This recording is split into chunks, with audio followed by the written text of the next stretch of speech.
nhớ xong nó chỉ đặt cái tôn tại khu sĩ thia bây giờ tôn cái nó giờ nó thi ó là nó giờ nó là cho khu sĩ người tụi mình xài mua cho nó chạy chiếu nó giờ nó cho xe thia tôi sẽ chấp lại là bây giờ nó là cho khu sĩ người tụi mình muốn nhớ cho chiếu là nó cho chọn đó bé mùa nó chẳng tôi cố cơ là chỉ cho năm mò nó bé tôi cho em tôi lo nó chọc họ chỉ chọc nên tôi là nó món tôi là nó chọc cái tiêu nó bé mùa kia chọc cú thôi nó bé tôi em tôi là lo nè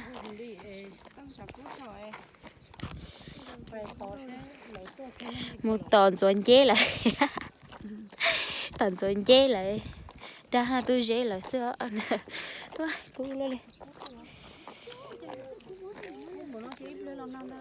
chào cô tê là chào cô hả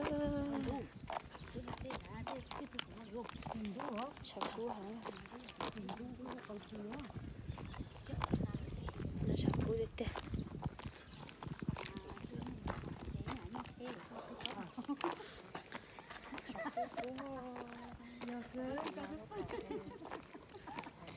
chào cô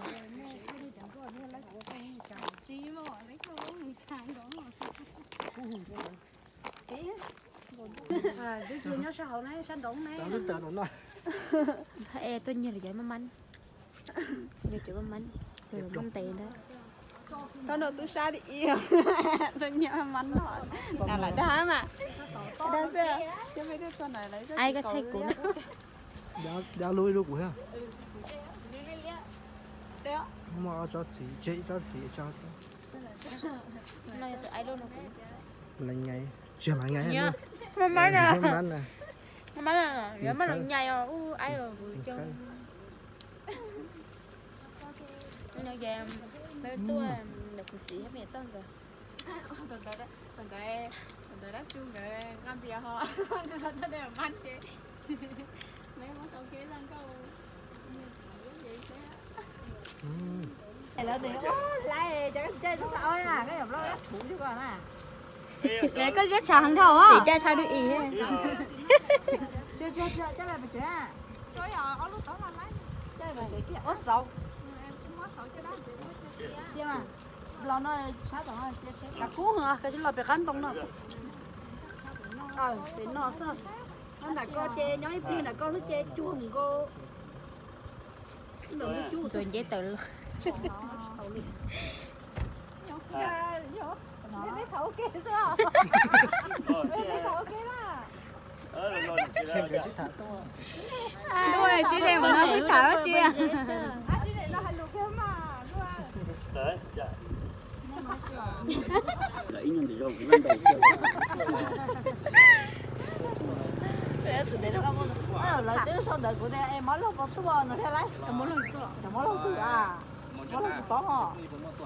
tan hả bao giờ cũng lo Nước nó có nó phải thanh câu như hà lớn nó ta là chơi chúng mà cái bé mẫu nó sẽ chơi cũng mới lấy tuần gì nhỏ khưng cái đấy rồi nhớ họ để ta nhớ họ chơi để với ăn đó nó lấy cho sự nói cho nó lá giờ đây nó là một sai của trời tiêu ôi chơi là chơi ha đó bỏ của trời hắn trả chứ sai hả mấy cho tờ hộp cùm này tên nó số cho lượt tờ tá số cho tôi học được em cũng nói hai nơi nó mà nói tôi tự ra nè tao cũng muốn lấy cho nè nhà của chính sách là không lấy đâu của hai đứa đây có chơi như giờ xếp về một tỏi thật sự là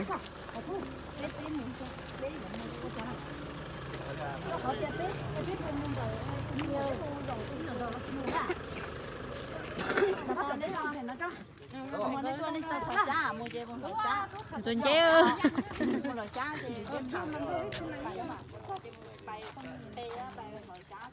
sản như phó tí tẩy lo cho nó phó chừng nhất hay còn có cái đợt thế to bé bà lê to mấy cái nào lúc thật tôi sợ nhất cô này là chế chế gì mà hôm nay tôi ăn đâu là cô em bé ba thế khả năng là mà cô lấy bao hồi còn này tôi ăn đâu là bé sợ đâu mua cái bé mà thằng này cái bé sợ đâu mua hot chu của tan bé sợ đâu mua cái nó bé sợ đâu hot chu của tan này coi như tôi nó nó mua giá lợn trâu chè nó mà bố có nhiều rồi xí lọt cái đầu trắng bé tùng một tổng lòng mà bé một con bé một sọt trông rồi chè bé một hai là gì à đó tùng nó bé một tải tao bé đào đuôi không mà bé đào đuôi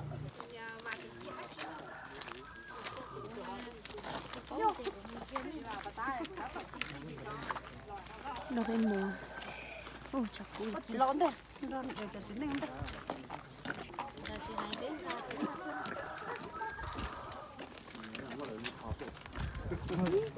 mỗi lần đi lâu đợi cho xuống đấy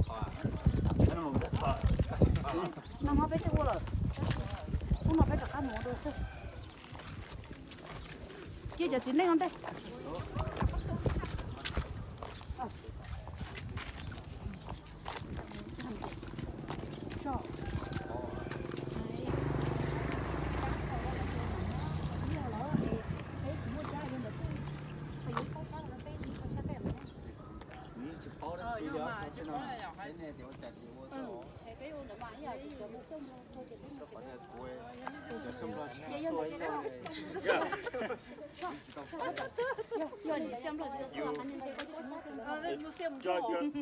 我是那些木头，都那真木的，都能用。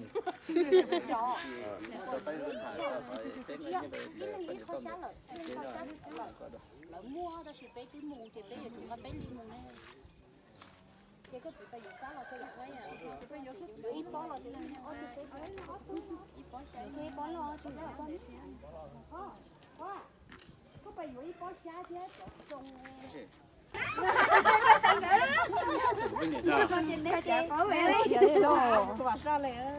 cái liệu cũng có thể xóa. Cái phổi nó chỉ cũng nó rất quá cũng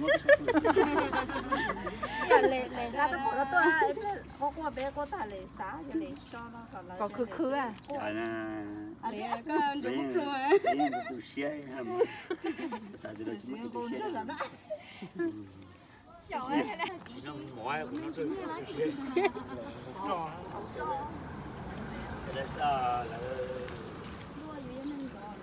là giờ tại nó hay bên ta đi à bây giờ bên ta thay của này muốn đọc cái mấy anh đó 저 우리 진짜 어디서 사대 운동. 에 저거 운동자 거기 가야 đi sửa hè hay à tao cũng đó là của ở lúc là phong đi nó luôn 뭐야 해? là phong lo hết rồi 네, 또 깨워.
ô dỗ cha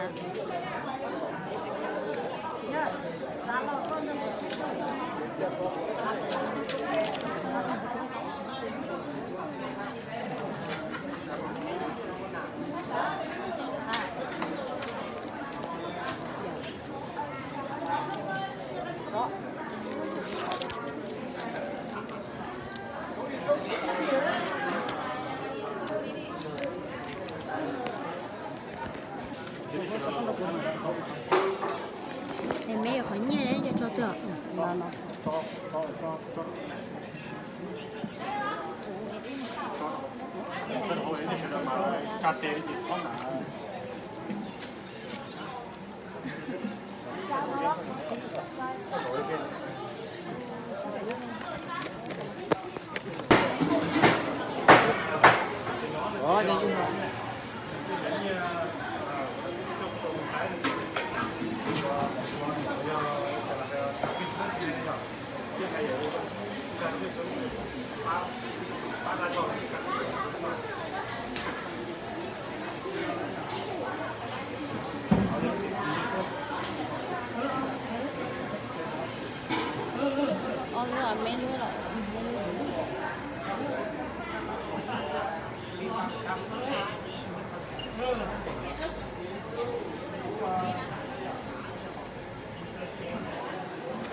Không có 30 con rồi